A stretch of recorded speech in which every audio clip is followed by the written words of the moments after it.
Hey guys, I'm back. I'm Samantha and I'm a therapist and I'm creating a video every day for a year. This is video 246. Thanks so much for being with me today. Just got done with another Taibo workout. I highly recommend getting on YouTube and typing in vintage Taibo workout. And it will help you get rid of some of your stuck energy that you might be experiencing in your body. And to me, it's very empowering because you're just punching a lot and it's awesome. Punching and kicking. It's very good actually for you. So try it. It used to be great when I was 16 years old. I'm still doing it today. It's pretty awesome. So I wanted to share something I found today. Actually, I had a million other things I was going to talk about, but I found this healing letter protocol. So I thought I would share this. And I'm going to read this from Conscious Alchemies on Instagram. So I'm just going to read through this. This is a little bit long, but I can't say this any better than this person. So I'm just going to read it. So this lady was diagnosed with incurable tuberculosis. This was a while back, of course. Doctors gave her 6 months to live. She didn't care. She began writing letters of prayer to her own lungs and blood. She recovered miraculously and went on to answer more than 100,000 healing letters. People reported that just holding her letter caused physical shifts in their bodies. Here's Myrtle Fillmore's healing letter protocol. Okay, so why this matters. When a part of your life looks stuck, your mind treats it like a fixed reality. That fixed reality, or that fixed story, becomes your state.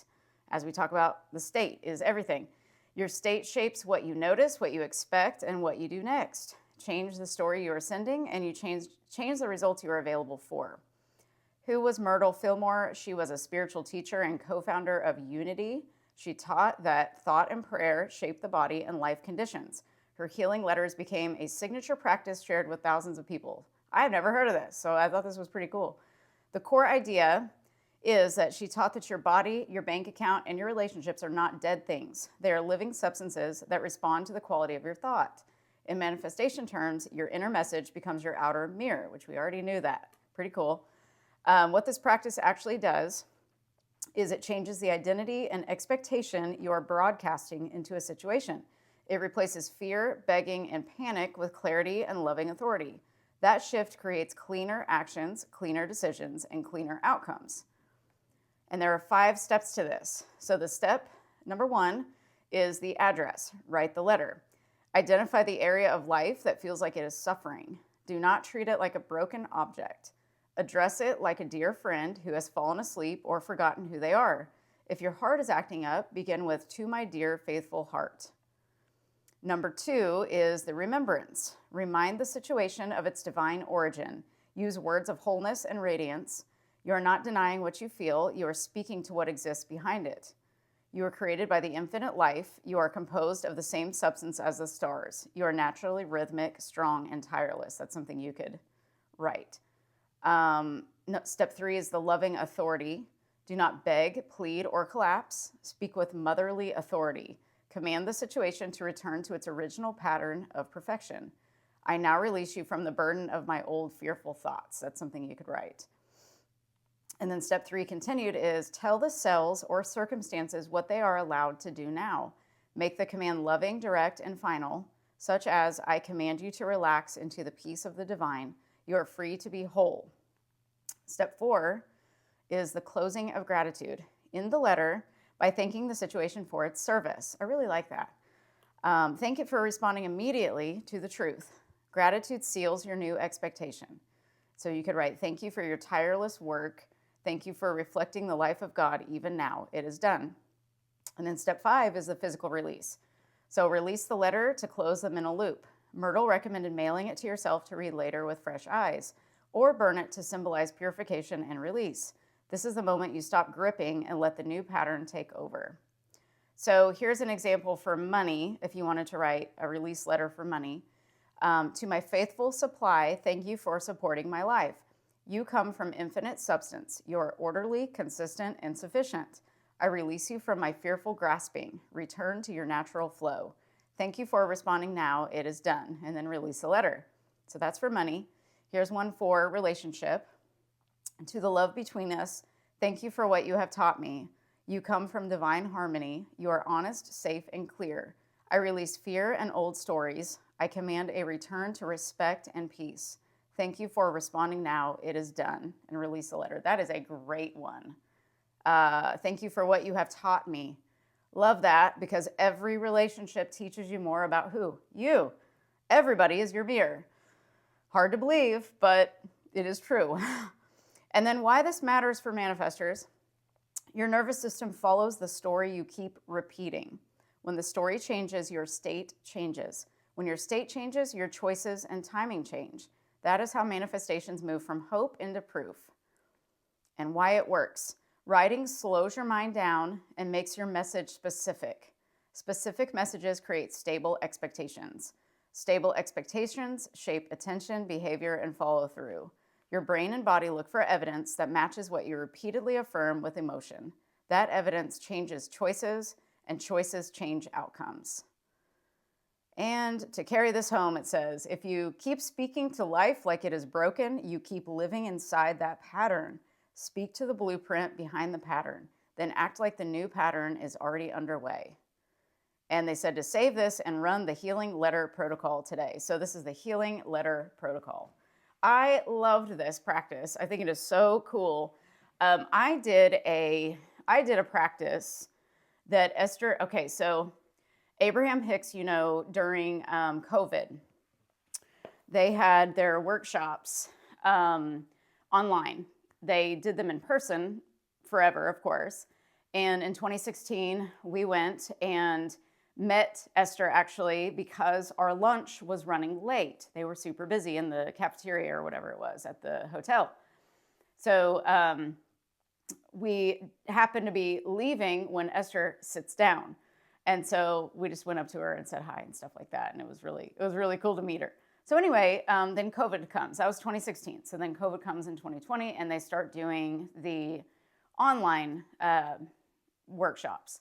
So I bought every single one. Every week I was getting, I think there were like 2 a week or something. I can't remember. There were a few. It seems like there were 3 a week there for a while, but I was like watching every single one of them. They were awesome. And there was one of them right before my grandma passed away in late 2020. So she had COVID and then she, she passed away.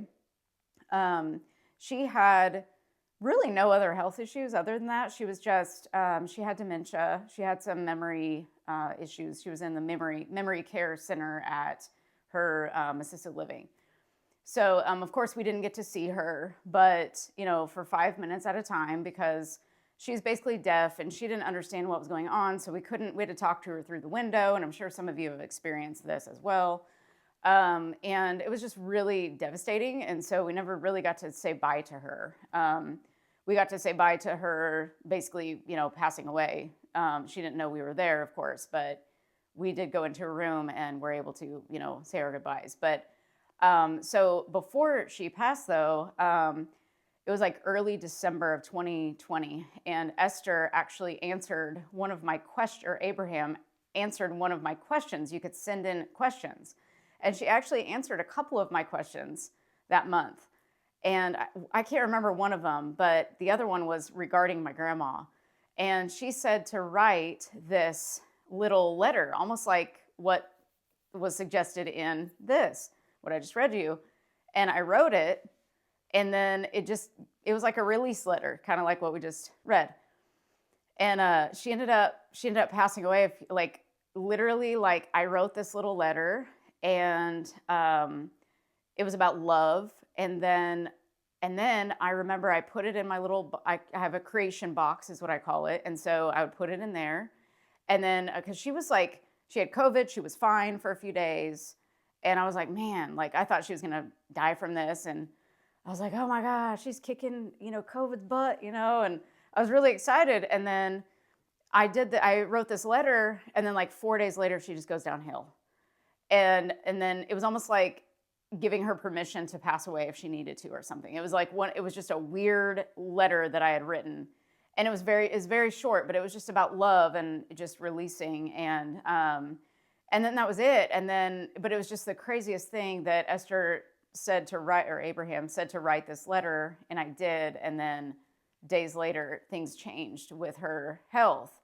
So it was just, I felt like I had something to do with that, almost like I was telling her, it's okay to go now, because I know she was so sad and miserable in there, and there was literally nothing we could do. So it was just heartbreaking, but yet freeing at the same time. And so just wanted to share that story. I don't know where that came from. I haven't thought of that in a couple of years, actually. So I don't know.